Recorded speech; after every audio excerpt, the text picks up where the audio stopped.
You have a mustache. I know. I know. That's a resounding yes. It's been a great start. This is Real Talk Podcast, episode 47. Mm-hmm. Jesus Christ. I am going to cut that entire Jesus conversation, though, just for good measure. Just for good measure. Yeah, I'm going to have it enter just at the point when we start talking about how we're going to cut all the Jesus stuff. Before we get into spontaneously talking about random shit, seeing as we've flabbergasted it for the last 2 minutes, well, it'll be 30 seconds for you lot, 2 minutes for us, because we cut a bunch of stuff. Yes.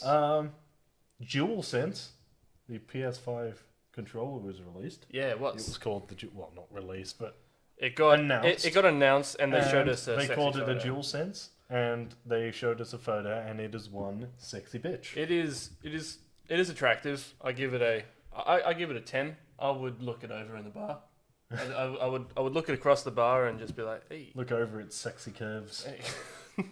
It is curvy. Can't wait to jam you in my console tonight. Gross. Yuck. Yuck. No. It looks great. It looks kind of like It looks like the DualShock 4 controller fused with the Xbox One controller. Yeah. Someone show me a picture of it. Do that. I'll make this the thumbnail. I'll make that the thumbnail, and I'll put the Tom in the middle. I'll put that in the middle. I'll put the what do you call it? The controller. What's it called? It's called the DualSense. The DualSense. Because apparently DualShock 5 was too obvious. True. I actually do think it's got something to do with the fact that it's not called shock rumble technology anymore. The vibration thing in it. So it's not a DualShock. It's something called haptic sensory. Yeah. Well, every controller. So it reacts Yeah. differently and it's more fine tuned. So this is that gimmick. Like, not gimmick. Like, this is the new thing that's bringing to the table, because I remember when, was it PS4? When the PS4 came out? Yeah. Like, when some games had, like, that mechanic of I think Uncharted was the first thing to do it, where when you're walking across a log, across a chasm, you had to that was dumb. It was a cool aspect It to was the a game. good idea. It was a good idea that didn't work, because I remember playing it sometimes and actually keeping it there, and then the game glitch, and then you fall off. Yeah. So it was a good idea. It was something that no one has ever seen before, but it just didn't work. Yeah. Same way VR, like PlayStation VR. This is not a bag on PlayStation VR either, because I love it. It doesn't happen so much for Oculus. Oh, fuck, that's hot. Sorry, go on. Yeah.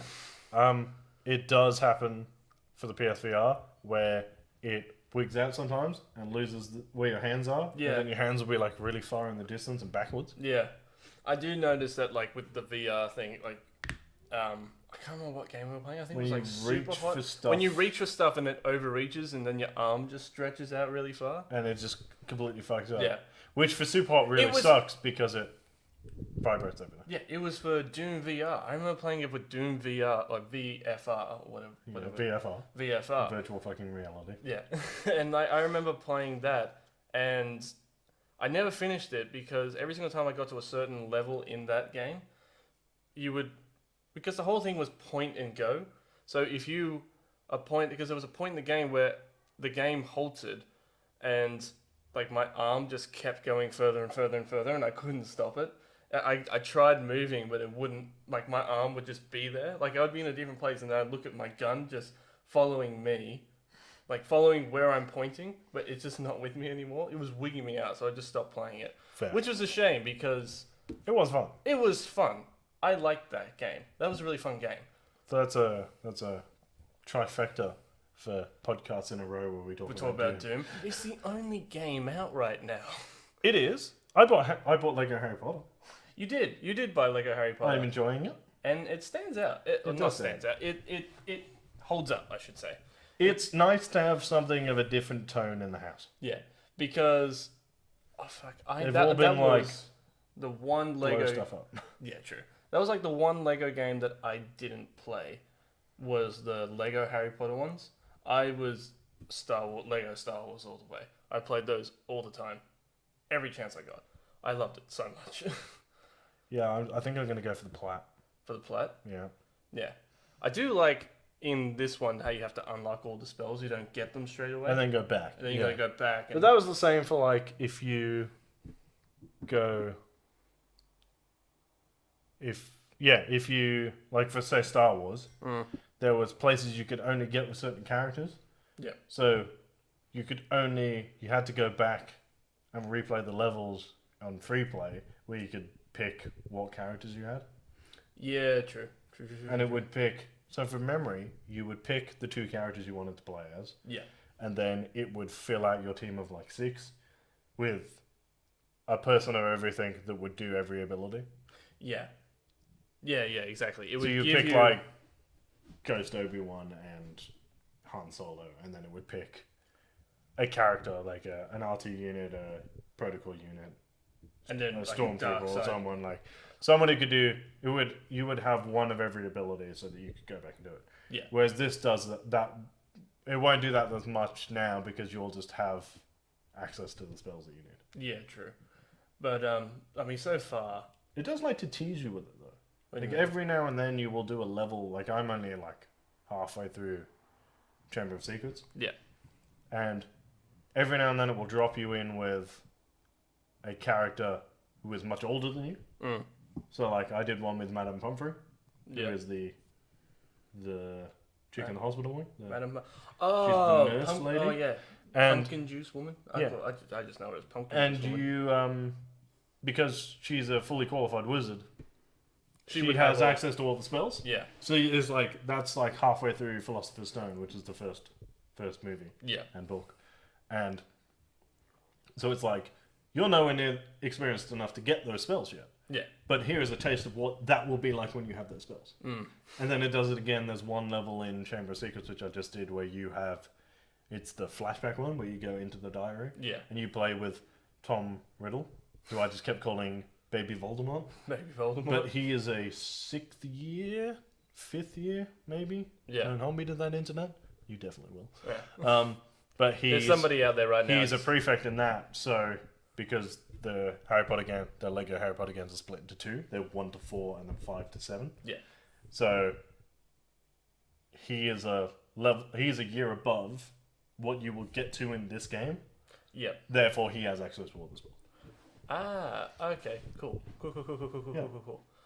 And I just like that because it's like you don't have them yet, but this is what it'd be like to be all powerful. True. Like, but there is one thing that I don't really like about that game, and it's the split. Yeah. When they changed that, it sucked. Because it used to, which used to be slightly more disorientating. Yeah, not really. So, in the old school ones, when you went too far away from each other, it would make player 2 disappear. Or It used to kill player 2 and teleport it back to you. Yeah. Yeah, which is fine. It sucked if you were trying to do something though. Like I used to play it when Tom was really, really little. Like that would have been like the first Lego Star Wars game. Yeah. Probably the first game I got. So when I'm like trying to work out a puzzle, Tom would just run off. Yeah. And then you would like Leroy die, Jean, and you'd be like, "Fuck!" And you couldn't really go back in most of those games. No. So, but now they've changed it so because they're like the Lord of the Rings one, the Harry Potter one. I assume the new Star Wars Rise of the Skywalker Saga one will do it as well. Will be open world. Yeah. Because they're open world, you need to be able to split up. Open world or open cantina? The open world.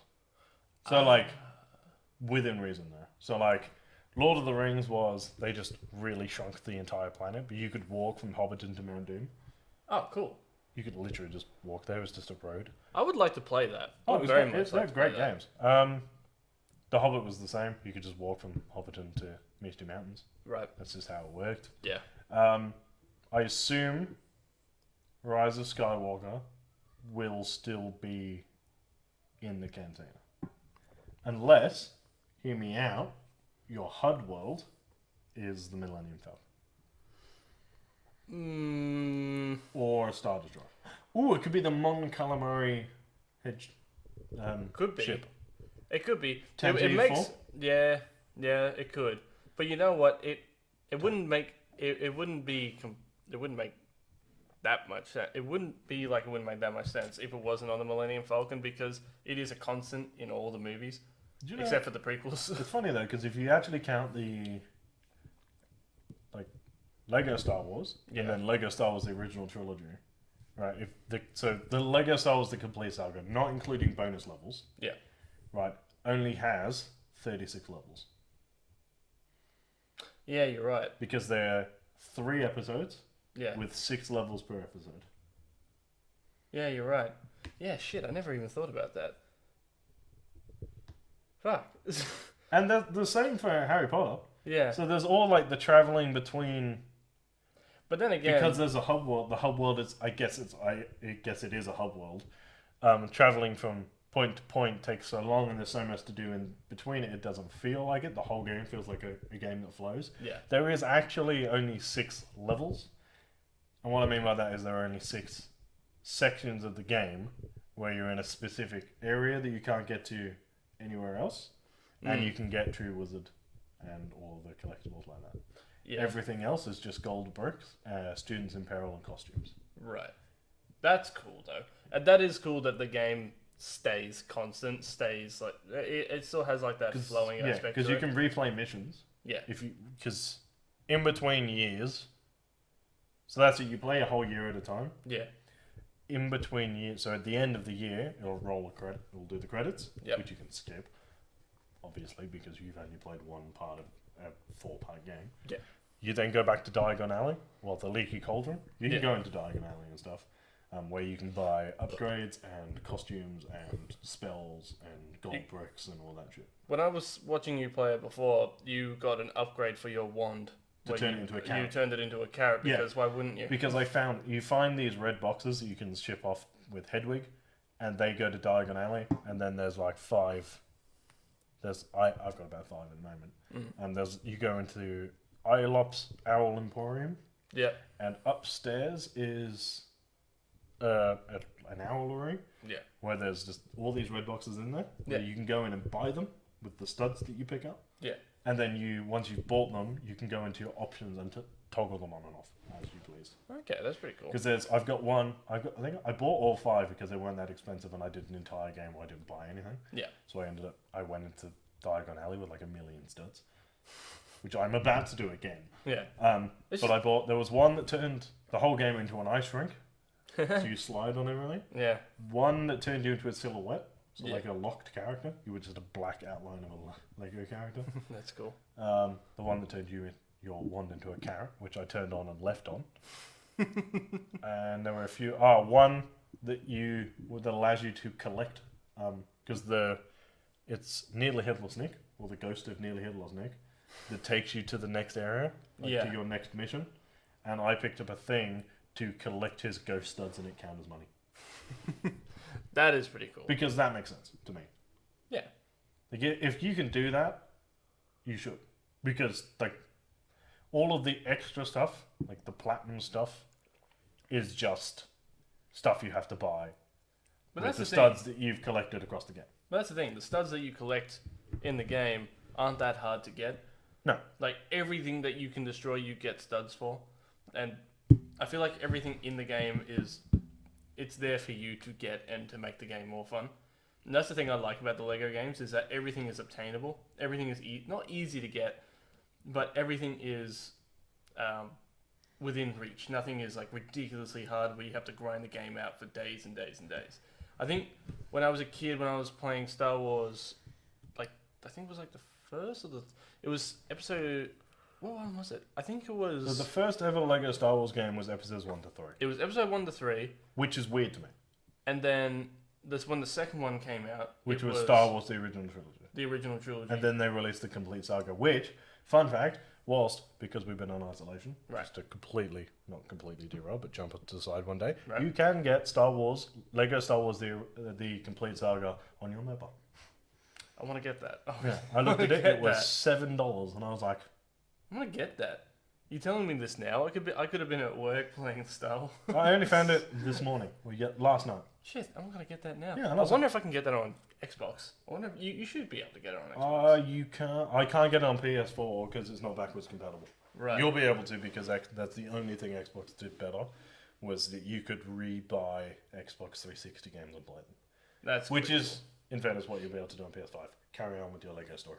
Oh, but like with my Lego story, that's actually a good thing. That reminds me of a question I'm going to ask after this. That when I was a kid, I think it was the complete saga. The hardest thing for me to get was like those really obscure characters that I really wanted to get. Like, I think it was like Darth Sidious and all that kind of stuff. Getting him was like a goal of mine. But it wasn't like, but he was like a ridiculous amount. Like he was like 2 million studs. It was like $2 million to get to get Emperor Palpatine. And I wanted him so bad. When I finally got him, it felt like an achievement. But it wasn't, maybe because I was a kid, it felt like it took me days. I didn't really have that much of an attention span. If I could play it again, I'd be able to get it so easily. That's fair. Yeah, I did the same on when I played the Star Wars, the original trilogy, because there were 2 characters you could only get by purchasing them for shitloads, and you could only unlock them full purchase by finishing the game. And they were Ghost Obi-Wan and Ghost Yoda. And they were 2 million and 5 million a pop. And I got them both. Yeah. And the only extra thing they did, they couldn't take damage because they're ghosts, which is sick. And they could jump ridiculously high. Yeah, they were like good. So a normal ghost would be like that, and then the Force ghost characters would be like, wow. Yeah. Which made no sense, but was awesome. Yeah. I actually learned a new thing about Force ghosts. We'll get to that in a second. But like another thing about it too is I think it was like Lego Star Wars 2. That was the first game I was so excited for. I would stay up at night thinking about it, and I remember having the poster stuck like beside my bed. So I'd wake up in the morning and I'd look at it because it was like this is the point in time where I was sleeping with like Star Wars pillowcases, and I had a Star Wars bed sheet and I had a Millennium Falcon on it. He still has those. I still have it, and like, and all I thought about was Star Wars. Like I had every toy, and then all I wanted was to play this game, and it was like looking forward to all the new things that you could do, like customize your own character and all that kind of stuff. Yeah, well, it's like back when I used to have Star Wars toys sitting literally in front of an X-wing. I've got a fucking Stormtrooper helmet. X-wing, we had a Stormtrooper helmet over there. Lightsaber. We had a lightsaber fight before we did this. Yeah, there was a lightsaber on the floor. Kylo Ren's head is over there. I'm pretty sure we got like a book on the Jedi. Yeah, I've literally got the Jedi and Sith texts over there. So, needless to say, we're still pretty big Star Wars fans, if you haven't worked it out by now. Have I pushed this into the Star Wars subject enough for me to go on a rant yet? Yeah, go on it. Yes, I finished the Rise of Skywalker novelization yesterday. Did you like it? I loved it. So, I already liked the Rise of Skywalker. The book made it better. Now, I'm curious. With the book... Yes. Did it add on to scenes... Like, so obviously the scenes in the book that were in the movie. Yes, there's a bunch of inner dialogues, and like they're only like 3 or 4 pages, but they do loads to do, like to change the stuff. Yeah. The book has how Zori escaped from Kijimi. Yeah. With Babu Frick. Yep. So that's in the book. That explains it. The whole book, the whole way through, every scene with Hux has got an inner monologue about how much he hates Kylo to set up for the turn at the end. I did yeah, it does kind of make it brutal, that bit. So spoilers for Rise of Skywalker. If you haven't seen it, you're a bad person. If that bit where he turns around with the blaster and he shoots Hux in the chest, right? Hux does not die instantly. Oh, doesn't he? Nope, he lies on the floor and he dies whilst listening to Pryor talk about how much of a piece of shit he is. Yeah, so it makes it even worse. That sucks. It extends a few conversations, some of them not hugely important. Yeah. It extends the conversation Kylo has with Palpatine at the beginning, and you get his entire sort of his internal reasoning for why he hates Snoke so much from that point, which isn't really mentioned. Yeah. Basically, you find out like everything that he is, and it's brought up quite a lot throughout the book, is how much he starts to realize that he has been lied to and manipulated his entire time. Yeah. Which then is doubled with the conversation with Han Solo at the end, where he says, your son is dead. Like, I can't come back. And he's like, he says to himself, it's too late.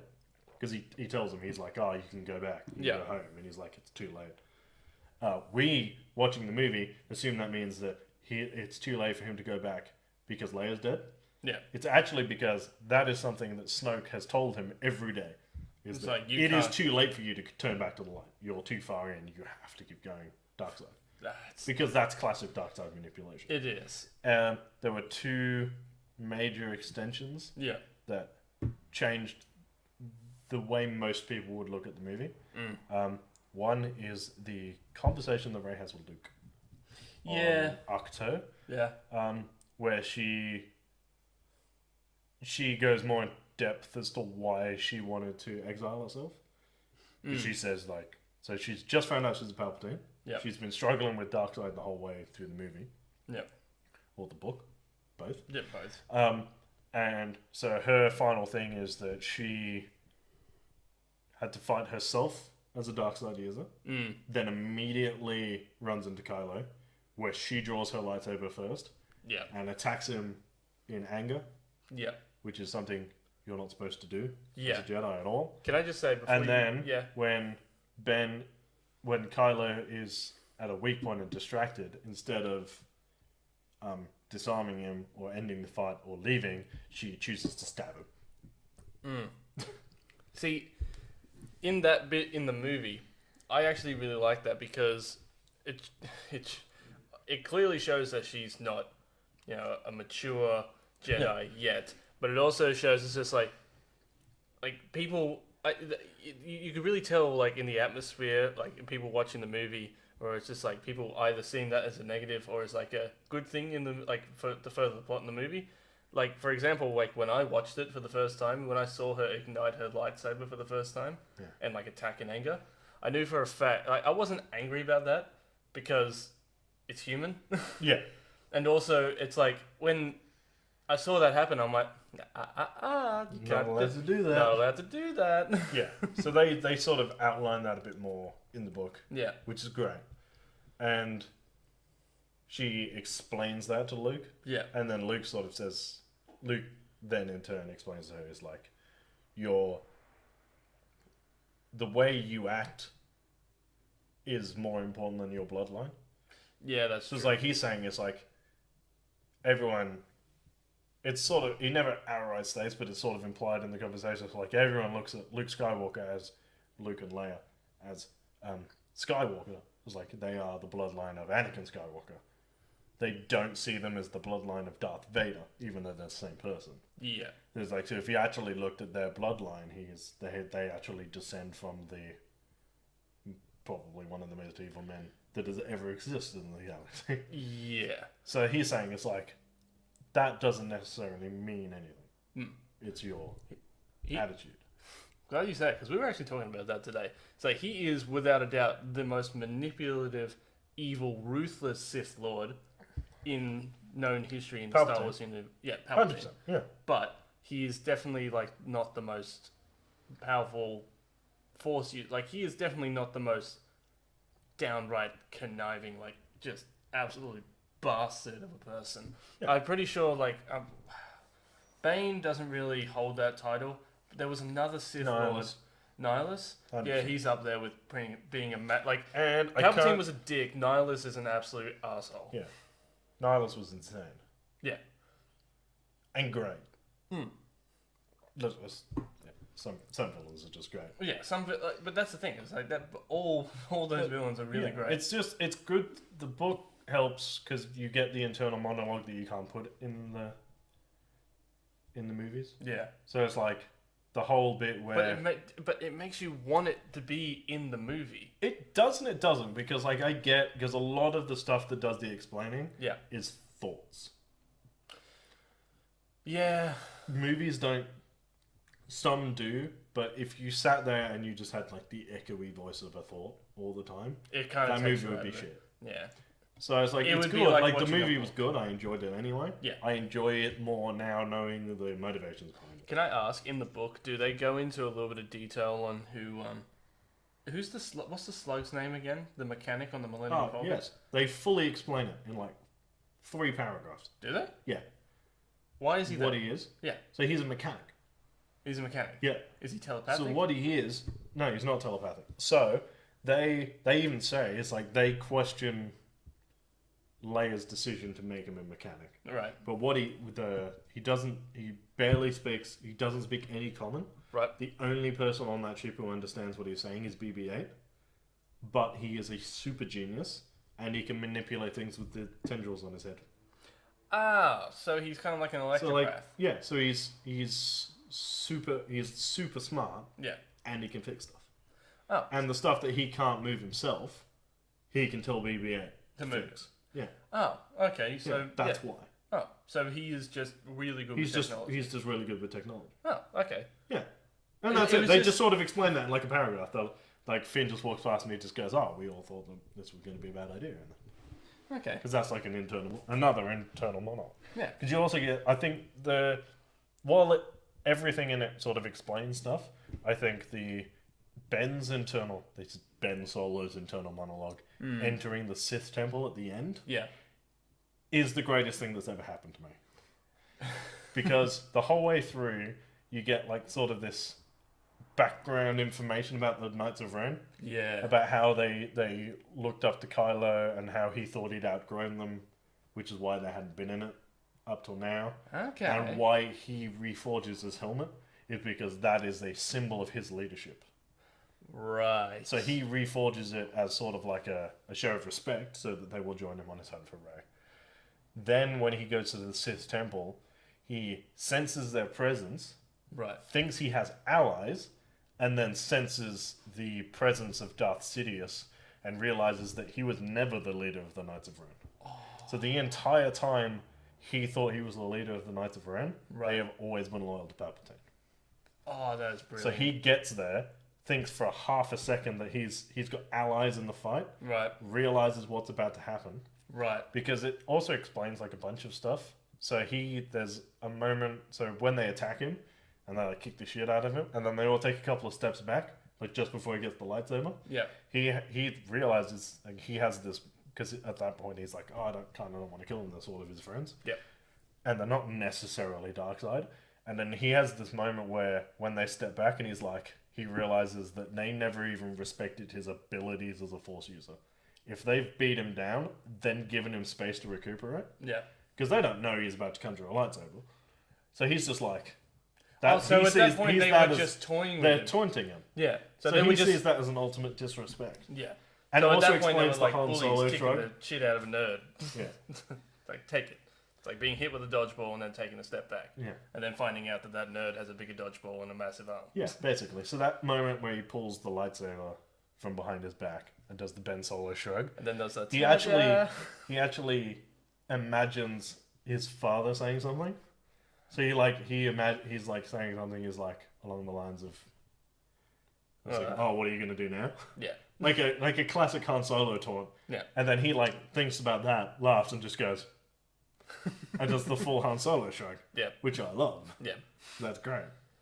I do love that. Like that bit at the end when you see like the bit of Han Solo come out in him, like even just like the look behind shoot, like the shot behind. That's so Han Solo. It's so Han Solo, and even just like the way he shoots as well. It's just like it's all in the body language. It's all in like just the way he shoots it. Because it also it does like a few things. It also points stuff out. It's like he's running down the thing and he seems a lot like quicker and a lot agile. Yeah. So he is not encumbered by having to wear a cape and a helmet. What do you mean? So when Ben fights the Knights of Ren, Yeah. he's a lot faster and a lot more like nimble than we've ever seen him fight before. Yeah. He's not wearing massive body armor or a cape and a helmet. That's true. So he's just wearing Jedi. And also the way he fights with Luke's lightsaber. It explains that as well. Yeah. So he says when he reaches behind his back and he feels Luke's lightsaber. Yeah. And he brings it and he says the instant he wraps his hand around the lightsaber, he feels like it belongs to him. Yeah. So he's like his lightsaber, like Kylo Ren's lightsaber. Yeah. It was good, and he was always good with a lightsaber, but it was just a weapon. Yeah. Whereas when he holds Luke and Anakin's lightsaber, yeah, it feels like it's his lightsaber. Yeah. And you also got to remember, Member. You gotta remember. Do you remember? You remember? That's another thing too. South. South Park. It's just that like with that lightsaber with the hilt, you got to think like that mustn't be easy to fight with. Like that would be very. Oh yeah, no, it's not good. It would be so uncomfortable because just one wrong move and you cut your thigh with your own. Well, the crossguard is just there to bleed excess energy because he's fucked up his lightsaber crystal. Yeah, it's like he tried to bleed it, or he tried to make it more powerful. And he tried to bleed it. He tried to bleed it wrong, or and badly, and it cracked. Yeah, it splintered. Almost to the point where, like, if he didn't make the vents, it would explode. Because they're not. It's not a crossguard. It's an exhaust vent. Yeah.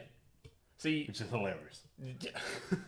What that just shows is like he wasn't committed. He wasn't committed. He was never committed to the dark side. Because there's a few. The only reason why he went to the dark side is because Luke saw a vision of what Ben did and tries to kill him in his sleep. Which is never explained, but I assume is a vision given to him by Palpatine. Yeah. Yeah. Yeah, the only reason, and that and Palpatine is the only person to, well, that we know in canon to kind of manipulate, just kind of like events and manipulate what people think. And there's a few other things that it like points out throughout the whole thing is, like especially with Palpatine, just it highlights how much of a manipulative little shit he is. It's just great stuff like that. There's a realization from Rey because. When like Palpatine's trying to turn her, and she's like for a split second almost goes with it, and she's like, well he turned Anakin Skywalker, and then he tried to turn Luke Skywalker. Now he's trying to turn me, and she has this realization that nobody throughout the history of Star Wars has ever tried to turn Leia to the dark side. I don't think you could. Like that's her stance. It's like she is actually so set in the light side. It couldn't happen because Ben has a similar realization that the reason he could never kill the light side within himself is because he's constantly surrounded by it.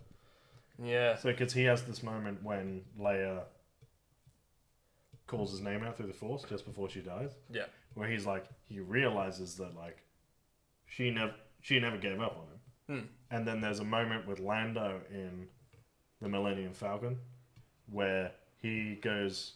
It's actually kind of funny. He goes through the Falcon because it used to be his. Yeah. And then he realizes that what used to be his cape closet is now retrofitted to be Chewie's sleeping quarters. It's a first mate cabin. Right. So Han knocked it out, threw all the capes out, and turned it into Chewie's headquarters. Right. Because he goes in there and sees a hollow disc and then turns it on because he's Lando. And it's a hologram of Chewie holding baby Ben. Oh, why would you say that? Oh, it's gonna make me cry. There's a lot of moments in that book where I was like, fuck. Is there any bits, like, you brought up Lando, I kind of want to bring it back up again, but we might have to end it pretty soon because we've gone over time. No, we'll keep going. We'll keep going. Fuck it, who cares? Anyway, but like with Lando in, I think, Solo, like the Solo movie, Lando's thing, or implied thing with the ship, or with the robot. It's not brought up. It's not brought up. He mentions that it would be that he realized he was walking around the field on Ajavas for a long time, like watching everyone else set up to go to Exegol. He has a realization that the reason he's watching everyone is because he's stalling because of the like painful nostalgia it's going to be to walk onto the Falcon again. Because there's actually a few moments in Rise of Skywalker that's just a mad kick in the balls. It's like, bang, here's your emotions, bang. Because there's a few like bits of information that weren't necessary to the story and are just there to upset me. Like Chewie holding Ben. Like, it's not necessary. And finding out that Lando lands at the Resistance base like an hour too late to say goodbye to Leia. I was like, didn't need that in my life. Wasn't necessary. Can I ask, what was... So, in the movie, when Chewie finds out about Leia dying, and then him just breaking down, I can only imagine, so like... That scene in the book is done from Poe's perspective. Right. So, he has, like, the breakdown that we see in the movie. Yeah. And then Poe goes to comfort him, which is the bit where he, like, waves them off. Yeah. And so, from Poe's perspective, It doesn't say much, and I don't think it needs to, but Poe just stands there and watches because he has no idea what to do. Yeah. Because it's basically like he lands, he's told that she's gone, Yeah. and then told that he's in charge, and then he's just like lost. Yeah. Oh man. Because there are a few moments like there's like really happy moments in there as well. Yeah. Like I was saying about when all the ships show up. Yeah. And the thing, and they start, everyone starts rattling off call signs. And there's like some we don't know, there's some we recognize. There was a few, there's like Wedge Antilles coming in, who still calls himself Red Leader, and I love it. Yeah. Even though he's on the Falcon. Yep. And then he notices like old school freighters and like just ran like ships and stuff that you'll have heard of. Like there's a few old school YT freighters. Oh, okay.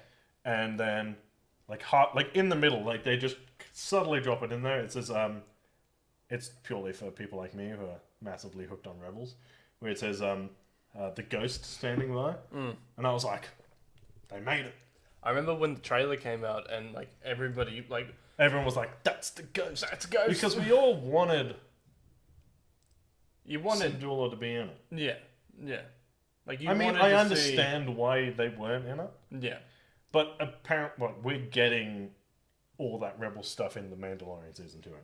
Yeah, true. Well, not all of it, but we are definitely getting Ahsoka Tano. Yeah. Which I think she will probably only be in, like, won't even get there till, like, the 3rd episode or something. I feel like she will bring me to tears. Yeah. Well, I feel like Ahsoka Tano is such big of a character, it's going to be a build-up to that character.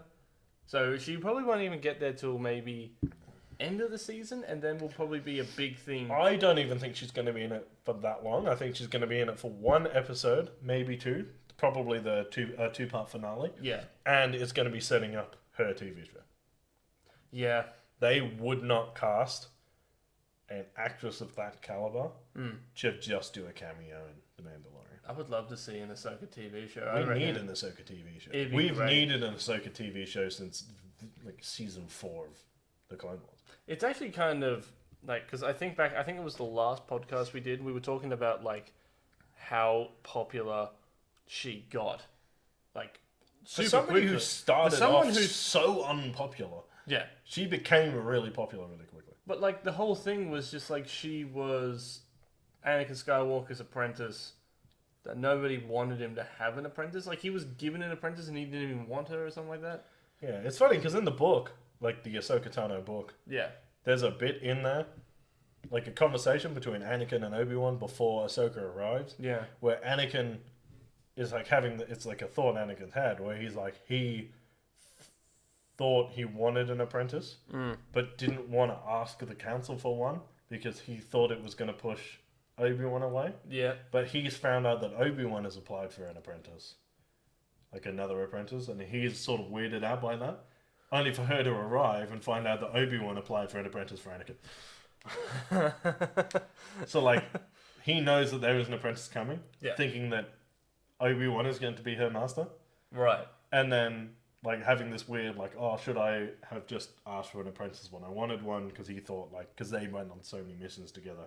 He didn't want it to ruin like their friendship. Well, the balance in the way they fight in their friendship and stuff. Yeah. So he didn't want Obi-Wan to think that he was asking for an apprentice because he didn't need Obi-Wan anymore. Yeah. So that was just sort of because Anakin is an emotional little bitch. We love him. Well, and not anymore. Well, we loved him. We loved him. Yeah, we look until the end of season 7 of Clone Wars. We love him. Yeah. And then he's stuff. having this whole like, oh, but Obi-Wan asked for an apprentice, and like maybe I should have asked for one, and like he's got one. Does he not need me? And then this apprentice arrives, and Obi-Wan's just like, this is yours. What? Hello there. Hello there. And then just buggers off. Have fun having this annoying little ship. Can't wait for you to suffer like I did. I remember like when the TV show came out. Fuck, when did the TV show come out? It came out like 2013? I reckon it's earlier than that. It's worth a Google because when it came out and that kind of dropped, I was kind of like, it wouldn't have been too long after Episode 3, maybe. It was a while. It was a while after Episode 3 was 2005. Yeah. Fuck, I don't even want to think about how... I've been drinking way too much butterbeer to even think about how old I was in 2005. Spoilers! What? What? Saying butterbeer? No, we are making... That's the 2008. 2008. Yeah, this is the taster for the cocktail, one of the cocktails for Poptail. It's butterbeer. You'll never find out what episode it is. And it's fucking delicious. I think it's 4. Something like that. Over the past couple That of days... is not the final recipe. No, it's not. But it's a good starting I'm point. getting so frustrated with it as well. But that's the thing. It's just like... I think because we've tried so many like different recipes for this show now. Yeah. And I am an alcoholic. Fuck them. I've tried so many recipes for this now. They know us now. This is like my 4th attempt, and I don't think it's taken me more than 2 to get a cocktail right yet. Like for me to be like, this was great. The one that you made last night, I don't know if I should say the name or what it was, considering, because I don't know. Spoilers. The one for... I don't know. Can we say it? It's not a spoiler. It's not a spoiler. The Skyrim one. The Skyrim one. I'm not telling you what it is, but the Skyrim. The Skyrim one. That one I feel like you got on the first try. The only thing that we didn't do the first time was we just... I didn't shake it. We didn't shake it. I should have shaken it. It needed to be shaken. Now you know that it's from Skyrim and it's a shaken cocktail. Work that one out, motherfuckers. Go play Skyrim and sift through it. Sift through every beverage you can have. It's not skooma. That's your only... Are we doing skooma? No, because heroin is illegal. Oh. I don't know what you want me to do with that.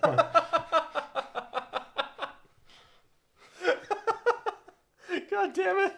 That's literally all skooma is in that game. Just heroin. It's just heroin.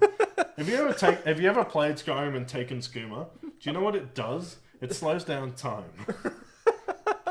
Actually, there's a fun fact. If you play as a Khajiit on PC, there is a mod to get catnip, and catnip makes you really, really fast. I love different abilities as just different drugs in the game. I didn't even know that. I did not know that. That's why there's a whole bunch of people in that game addicted to skooma.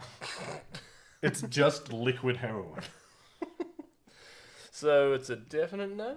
Or... Hey, look, man, if we get to like season 7, we're out of ideas, we'll just do Smack on TV. We'll be fine. I think we should probably end it there. This has gone really off rails. Don't do drugs, kids. Can't wait for this one to get monetized just so they can demonetize us. Can't stop laughing about it now. Fantastic. Sorry about that, man. If you want to read our news and articles, they're at realtalkpcd.com. If you want to follow me on Twitter, I am at Review by Ledge, and Instagram at RealTalkRice. And if you want to follow me on Twitter, I am at JaredKiddo1. And if you want to follow me on Instagram, I am at JaredKiddo1.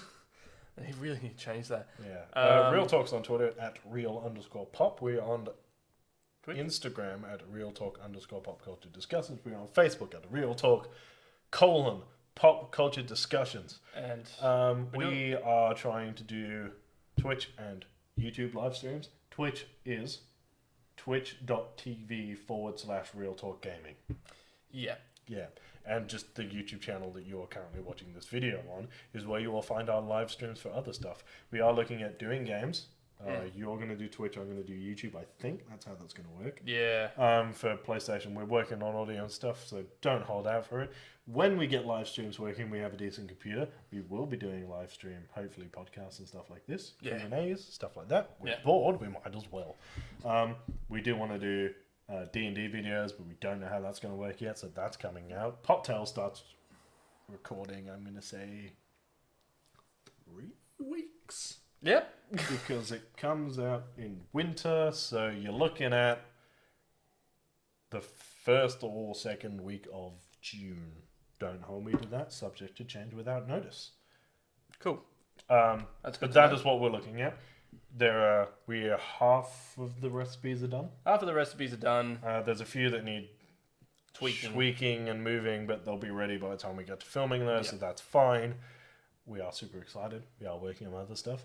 We are looking at doing a monthly Battlefront 2 stream. That's right. With a cool idea that I came up with yesterday because I am a fucking genius. follow all the social media, like, share, subscribe, especially sharing, because sharing is super helpful. Subscribing will let you know when all of our awesome content is up. Mm-hmm. It does. All It really of it. does. It's helpful. So if you're looking forward to the cocktail show, which I've now just spent like 10 minutes spoiling for you, subscribe, because then you'll get it when it comes out.